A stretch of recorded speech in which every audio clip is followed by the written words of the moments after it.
Mantap, 3 pemain timnas Indonesia bermain bagus melawan Filipina. Sejumlah pemain timnas Indonesia U22 bermain apik saat melawan Filipina di SEA Games 2023. Kini bertahan Filipina yang solid ditambah kualitas penyelesaian pemain timnas Indonesia U22 yang buruk jadi alasan utama telatnya gol tercipta. Setidaknya ada 3 pemain skuad Garuda Muda yang memegang peranan penting saat memastikan kemenangan atas Filipina di fase grup SEA Games 2023. Berikut ini daftar 3 pemain timnas Indonesia bermain bagus melawan Filipina.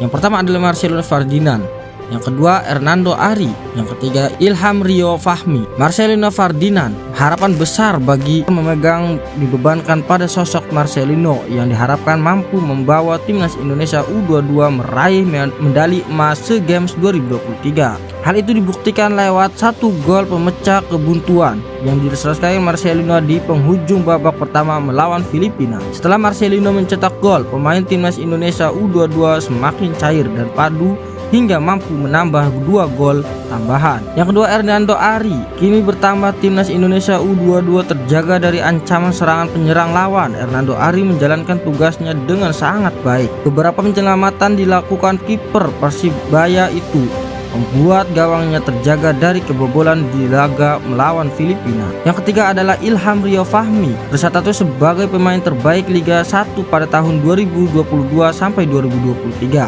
Rio Fahmi bermain sangat rajin, tak hanya saat bertahan namun juga membantu serangan dari sektor sayap. Sosoknya juga memiliki andil besar terciptanya 2 gol skuad Garuda Muda, bermain asis untuk gol Marcelino di babak pertama dan umpan silang terukur yang membuat Fajar Faturrahman menciptakan ketiga timnas Indonesia U22 ke gawang Filipina. Saksikan video di Warung Bola.